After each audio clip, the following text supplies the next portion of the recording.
Hey guys, welcome back to my channel, or hello if you're new. My name is Allie, and today we're talking about all the books I read in the month of March. It does feel weird to do a wrap up because I do vlog or review most of the books that I read already on my channel, but I do know that some people don't even like vlogs, so they only watch wrap ups, which is why I'm doing this video. If you want to see more in-depth opinions, I guess, or reviews, then go check out my video log. Why am I pointing backwards? And if you want to skip around, I will be putting chapters down here. We started the month off with a bit of a flop, and the only reason it was a flop was because I was really looking forward to it. This is Hook, Line, and Sinker by Tessa Byyye. It is the second book in the duology, the Bellinger Sisters series? Duology? I don't know. This book followed Hannah, the sister of the main character of the first book, and Fox, who we also met in the first book, who is the main character of the first book's best friend. The trope for this romance novel is friends to lovers, which part of the reason I didn't like it is because I did not buy that they were even really friends. However, that's not even the part that really pissed me off. I gave this 2 stars, and it was really mostly because of Fox's character and his struggle, his storyline. Basically, it was just that he had closed himself off because of things he was told as a kid and stuff that he was telling himself as a result of that. And so it was him learning to look past that, to open himself up, and to be vulnerable, which is basically what every romance novel is about, which is why it was so frustrating that he was kind of whiny. He was the kind of character that didn't feel like he deserved someone that loved him, which I feel like can be very well done, and I've read excellent books about that, but for some reason it came off as kind of whiny in Fox's case. I mean, he literally wore a bracelet on his wrist to remind him that he's just like his dad and that he'll never change. It was kind of embarrassingly emo. There were things I did like about this because, let's face it, Tessa Byyye is a good writer, which after reading a couple way floppier flops, which I will get into, I do realize that Tessa Byyye can write well. I mean, I already knew that. I liked another of her books. And that's the kind of sad thing, is that I think this story could have been a lot better, which is why it is so disappointing, because the potential for it that's big, not little. I don't know what size this, never mind. Then I went from a flop to a 4.5-star rating with Wahala by Nikki May. This is her debut novel. I still cannot get over that because this book was so well written. I guess you would categorize this as a contemporary fiction, maybe women's lit, but I don't even know if I like that there's even a genre called women's lit. That's an entirely different conversation. But I guess this could also be a little bit of a thriller. There were some thrilling aspects to it, especially near the end, but I definitely wouldn't go into this like expecting car chases and things like that. Basically, this is about 3 women who are best friends. It's about their relationship between each other and about themselves, obviously. But the story starts when a 4th girl is introduced to the group, and she is like the goddess of chaos. She turns everything upside down, and secrets are revealed, identities are revealed. This was marketed as a Sex and the City type of book, and I do see it. I love Sex and the City, but it's more like Sex and the City and Big Little Lies. So you have that drama, but you also have this friendship and kind of an introspective, character-driven thing. I would have definitely given this a 5-star. The only thing I didn't really like was the thriller aspect kind of wrapped up very quickly in the end, and although I didn't mind it, I thought it was okay. I thought it was very quick. And then the epilogue, there is an epilogue, it was like 2 pages or something. I needed a meatier epilogue or none at all. My favorite thing about this book was definitely the characters, and that's the part I can't get over, that this is a debut novel, because there were some characters like Ronke. I love Ronke. I absolutely love her. I feel like I really understand Ronke and I really sympathize with her, and I want to protect her. That's the kind of character writing I like. But also there are characters like Boo, which in my reading journal, I literally put Boo. Boo is right. Get it? Okay. So there are characters like Boo who you're introduced to as she's one of the friends and you like her. I love her family. I love what she is to this group, but then you really see how flawed she is and you watch her kind of make some poor choices. You can love and hate a character. Oh, it was really It was really fun. Then I read Magic Burns by Alona Andrews. This is the second book in the Kate Daniels series. I really enjoyed the first book. This book, the actual plot of it, I wasn't as interested in because in the first book, we meet Kate and we immediately find out that her mentor Greg is murdered. And that's what is driving the story, is her solving this mystery, not only because she's now being like commissioned to solve it, but also because she's invested in this case because someone that she cares about was murdered. And so we are invested in the case. Whereas in this book, I didn't care as much because it was mostly just her job to figure this out. And her, you know, her honor, whatever. But yeah, I gave it a 3.5. I do like Kate. I think she's a fun character, and I do like the other characters. There was also kind of like a war at the very end, and it just felt like low stakes, like I wasn't invested. I've said that a couple times now, but that's how I can sum this up. And I forgot to say in my April TBR that I will be reading the third in this book. I feel like one book a month. Let's do it. Then I read Fangs. I've seen this on people's shelves and it's just so beautiful, which is literally the only reason I bought it. But I'm glad I did. I gave this 4 stars and it doesn't actually follow like a plot line. It is about this young woman who's a vampire and she starts dating this werewolf dude. And it's mostly comic strips about, you know, funny things that happen because they are werewolves and vampire. It was also really wholesome and sweet, and it only took me like 20 minutes to read, so I feel like this would be a good little graphic novel to revisit whenever I'm kind of just in a kind of mood. Oh god, I just got my glasses. Because it was sweet and wholesome, and I'm glad I read it. And then we go from this short little book to this behemoth monster. This is House of Earth and Blood, Crescent City Book 1 by Sarah J. Maas, the 800-pager. I gave this so many annotations. It's very satisfying. It's my little friend, my little pet. This is Sarah J. Maas's first technically adult series, which is wild because there's way more sexually explicit stuff in the ACOTAR series, which I have read, and that's for teens. Like, that part is blowing my mind, but there are definitely adult things that are more violent. There's a lot more violence in here. Although, pretty sure people were decapitated in ACOTAR, so I don't know. I very much enjoyed this, and it's so funny because I was in a reading slump. I was reading some really light books because I thought maybe like easily digestible content would help me get out of a reading slump. However, I just went nosediving into this book, and for some reason, having to pay extra attention to the world building and all of the names. Oh my god, can I just say, there were like 3 titles for each character. Like, not only did they call characters by their first name, they also randomly would call them by their last name. And they also had different titles. So this one dude who, his name was Pollux Antonius. They would refer to him as Pollux. They would sometimes refer to him as Polonius.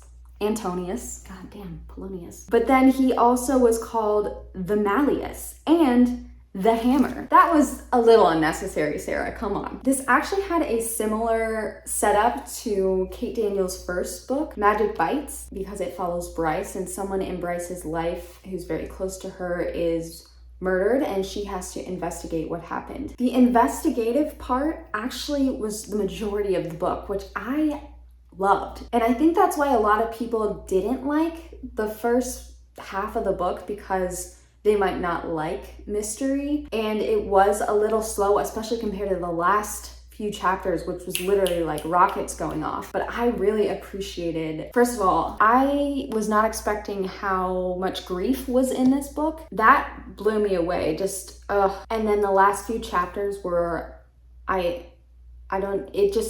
rockets just going off, and you think it's done, and then some more fireworks blow up. Wow. The relationships, like her and Danica, that relationship was literally the heart of this book between Bryce and Danica. I did give this a 4-star, and the reason I didn't give it anything higher, I cannot say without giving a spoiler warning. So if you have not read this book and you don't want spoilers, skip ahead to the next section in the chapters. Honestly, the thing that pissed me off the most was absolutely just on me. For some reason, I was so infuriated at the part where Bryce is like on the dock and she sees Hunt like buying or selling the drugs. I actually was like, no, this is a setup. There's no way. And for like a whole chapter, I was so sure that Micah and Hunt we're doing some like double agent, triple agent kind of bullshit here. And the reason why I found it so unbelievable was because obviously we didn't understand, again, another spoiler within the spoiler section, Micah is the main bad guy. But no one knew that, no one had suspicions of him. And apparently Hunt was going to use the drugs to destroy Micah so that he would be free and no longer be a slave. However, that makes no sense to me because Micah gave Hunt and Bryce this mission to find out who killed Danica or how she died. And if they figured it out, he would only make Hunt do 10 more assassinations and then he would be freed. So Hunt knew what happened to Danica. However, instead of telling Micah and being that much closer to freedom, he was just going to kill him and lie to Bryce about it. That doesn't make sense to me at all. Like, obviously now we know we couldn't trust Micah, but at that point he had never like lied to Hunt at that point. So I still find that like, what? Also, it was so weird because I thought the kind of tension between Hunt and Bryce, I bought it and I was like, ooh, this is fun. And then they had that one scene on the couch, which is so weird that this is an adult book and they just kept getting interrupted. It felt a little strange, but then at the end, they've just saved the world. They've both been this close to death. Pretty sure Bryce actually died. And they just want to have sex. Like, I don't like it when at the end of a story, especially in a romance thriller or romance fantasy or something, it's like they get done with the real story and they're like, oh, we have to put a little sprinkle just at the end. Obviously nothing really happened because they got interrupted again, but I was just like, aren't you tired? Don't you want a nap? And the thing is, I don't really buy Hunt and Bryce as a love interest. I see them as like great friends. And how this came about is because I was annotating, and the red annotations I use for cute or really like sweet things that love interests say to one another. And orange are cute or really heartwarming things that platonic people in relationships say to each other. And even after the couch incident, why am I calling it an incident? Hunt would say something so sweet and I would highlight it and I was like, this doesn't feel like a red, it feels like an orange. So I hope that Sarah J. Maas is about to sprinkle in a new love interest. I love it when authors do that, and I know Sarah J. Maas has, because it shows that as in real life, a character can grow and realize that they want something else, or, you know, they don't need what they did in the past, or they find new aspects of themselves that they are searching for in a partner, etc., etc. So I'm interested to see what happens in the second book. I have started that book already. It is kind of like, again, the Kate Daniel series where I was so invested in this story because of Danica, and because it's not banking on the grief of that, I'm wondering how invested I will be in the actual mystery that's going to be happening. We'll see though. That is also 800 pages, so I've only dipped my toes in. Also, Lehaba. I hope she comes back somehow. I love that girl. I love her. Then I picked this up, The Fine Print by Lauren Asher. I can't read backwards. I picked this up because I did see a few YouTubers, booktubers, and book talkers talk about this and highly recommend it, which blows my mind. And the cover is very pretty. It's also very soft. It turns out this is the discreet cover. This is the actual cover. I'm judgy. We've already established that. If they had kept this cover, I would have not picked this up and I would have been saved a 2-star. No, this is like a 1-star, and I DNF'd it. I DNF'd it 4 times. I finally got to the halfway point, which is 226, before I said no. So basically this is like a grumpy sunshine trope in Disney World. Not actually Disney World, but a fictionalized version of it. There is also a deception trope. I don't even know if that's a trope. Kind of like a catfishing story where the main guy, the grump, is communicating with our main girl character without her knowing that it's him. A lot of people actually like this story, and I found out later, like I'd go to their TikTok user profile and I see that the actual Disney castle is in their profile picture. So I'm like, okay, that makes more sense. I was really hating on this book, but if you like it, I don't mean to offend. It's just that there are certain things in this book that I do not like, just as I like a lot of things in books that a lot of other people won't like. I think that goes without saying, but I had to say it in case I offend anyone. I think Fox from Hook, Line, and Sinker also did a number on me, because this character is also highly damaged and will not allow himself to believe in love, have love, even talk to another human practically. But he is also an asshole. And I really didn't see any redemption. Another thing that I don't like that other people don't mind is the believability of a trope setup. So in order for the main guy to get the main girl's phone number, it's just, I don't even want to get into it because I don't want to waste more time on this, talking about this, but it just didn't make any sense. It was not logical. And sometimes there are cases when a book can bounce back for me when I don't think that there's believability in a setup. But it didn't happen. I also am not a big fan of insta love. Like, I don't mind it, especially if it's just insta attraction, because I think that's something that can happen. However, it was absolutely ridiculous in this. She walked into the room and he literally like stopped breathing. He couldn't even see her, it was dark. And like he smelled her perfume or something and he like got a boner. Like, come on. It was silly and it almost felt kind of spoofy. And then the last thing that is not just in this book, but is in a lot of books, not just romance, a lot of other books, is when the author's trying to make a character say something funny and then the other character reacts with too much. They react too much to it. They laugh their head off, they throw their head back, and they totally crack up. It's just, this happened almost on every single page. It was painful. And I think the craziest thing about this book is that despite not liking it at all, I bought the second one. I haven't fully DNF'd this yet, so I'm not gonna talk more about it right now. In my opinion, I like it more than the fine print so far, but I still don't really like it that much. Then I read all 4 volumes of The Heartstopper by Alice Oseman. This was so sweet and wholesome. These are graphic novels. It's mostly, there are a bunch of other things happening in this book, but it mostly revolves around Charlie, and he falls in love with this boy named Nick. And it's just about them trying to figure out if they like each other. I'm a sucker for that. It's just, it gives you those like tingly, like butterfly feelings. And then as the series progresses, you meet more and more characters, their friends, even their teachers. There are some like problem topics like eating disorders, depression, mental illness, things like that. And there are a very diverse group of characters in this. Obviously, everything could be shelled out a lot more in depth if this were an actual novel. However, for what it is, I think they do a great job. I gave the first one a 5-star because I absolutely just love when characters have crushes and just like the angst of that, I am a huge sucker for. And then the other 3, I gave 4 stars just because they're great. Then I finished Just Last Night by, apparently you pronounce this woman's name as Byyye. I kept calling her Mary.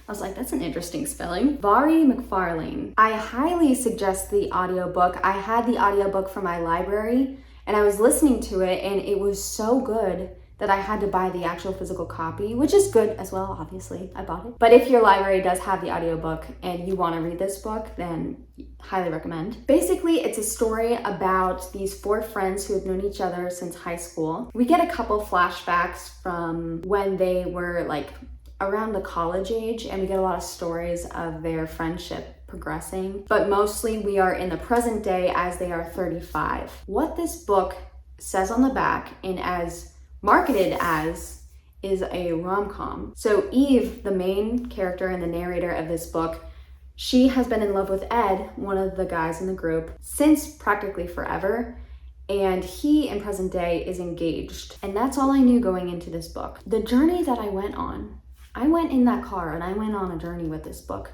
because a little over half of this book is 5 freaking stars. It took a wildly drastic turn, and I think part of the reason I liked it so much is that I didn't see it coming, so I don't want to spoil anything. However, something truly tragic happens. How our main character deals with it and is just living with it is, oh my gosh. That writing was so well done, as well as before the tragedy happened, this was a book where actually funny things were being said. It is very British, just the way, obviously, I was listening to the audiobook at first, so the way that they talk. And I think that's another reason why it is excellent, because there are British words that I'm not familiar with that the audiobook is just she says it in such a quippy little way that it's really entertaining. So I was ready to 5-star this, and then on page 223, it changed from a really introspective, character-driven story into a rom-com. And I didn't mind it at first because I thought it was a rom-com. I was ready for a rom-com. However, because so much of the book was not a rom-com, first of all, you could definitely tell the change in tone. But also, this is not enough development for a romance, especially when that ends in, spoiler alert, at one point a character says to another character, "It's like my whole life was traveling to you." Like, no. There is a section in here that tied back to the beginning, and that was excellent. It was so rushed at the end. Not only rushed, it felt cheap. It felt undeserved. It did not feel genuine. This is 5-star for me. This is literally like 1.5 star. So overall, I give this 3 stars. If you do like contemporary fiction, contemporary romance, or even stories of grief, then I do think this is something you might want to pick up. Then I read The Doloriad by Missouri Williams. This was her debut novel. I did do a video on this, and it was one of the most disturbing things I've ever witnessed. I say in that video that it is like Midsummer and The Mother put together. It is their incestuous baby. This is sort of like science fiction, but also like a mythical, sort of biblical. It's very ancient, but also futuristic in the same way. It's a post-apocalyptic story about a family. It's an incestuous family. So they all answer to the matriarch, who's the mother of everyone. Well, not everyone. She's the grandmother of some of her cousins and daughters, and I don't know. Ugh. One of the daughters, named Dolores, the matriarch decides that there is another clan out there, and so she sacrifices Dolores to them, but somehow Dolores finds her way back to the family. And that is the turning point in which all of this just unravels, and so much happens, but also doesn't happen. Honestly, the writing, 5-star writing. This is unbelievably written. It is amazing. If you don't like dense books, this is rather dense. Like, there are hardly any paragraph breaks at all in these. Like, it's just narration. There's not a lot of dialogue at all. There are so many words that I had no idea what they were. Trigger warning, there is sexual assault in there. I was not expecting it for some reason. I should have been, but it was very graphic and violent. But then, it sounds weird to be saying this in the same sentence, but there were different parts of this that were funny. Like, there's this schoolmaster who's the only one who's not in the family, or as far as we know. He kind of teaches, he just speaks to the children as if they're in a school, but no one's making them be, it's very strange. Anyway, he's the funniest one to me. Maybe because he's one of the only ones who speaks like at all or as much, but also he has this whole thing where he is not a part of their cult really. He's just kind of there. So he has his own religion, and it's to like this god, and he thinks that by creating this moth mound, he like sacrifices clothing to these moths, and he thinks that at some point he's going to go into the moth mound, they're going to eat him alive, and then his god will like give him immortality. I don't know. Is that Scientology? I don't know. Tom Cruise, answer me. Yeah, there was so much crazy shit in this, but also it was very literary. I think it had a lot to say about religion. Half of it I probably went over my head. And the thing I really took from this was, I said it in my vlog of it, that it was talking about, there's this critical theory out there that without language you have no thought, and I think this had a lot to say about that theory. So if you are introspective and any of that sounds worth the disturbing content, or if you like being grossed out, I would highly suggest this book. I gave it a 4 overall because I think there were a little gratuitous things, like even the writing felt at the end, maybe I was just like ready to be done with this book, but at the very end, the last chapter, I was like, okay, this is over the top. You're being a little flowery now. But I think maybe it's just because I'm not smart enough to really have grasped that final chapter. That was like I'm still confused. Then a couple days ago, my library hold for the Planet Barbarians came up. I've heard a lot of people jokingly review this book, and I think for what it was, which is alien smut, I think it did a good job. I mean, I was interested in the world building, like why were they there? What other creatures were on this planet?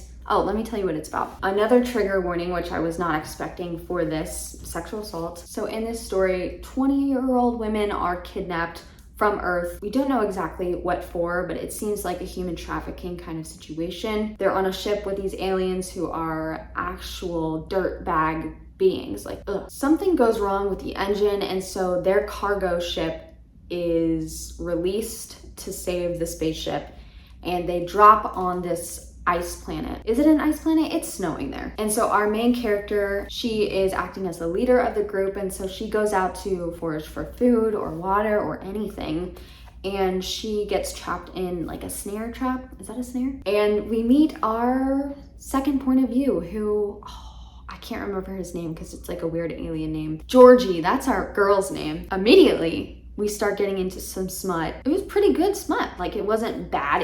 It was, I mean, there were some over the top things, like she came like 10 times, which I just think is silly. And there were a lot of scenes. So this is definitely like an erotica novel, not just like a fun romance novel. It's definitely erotica, I would categorize it as. And I would not listen to this on audiobook while you're working.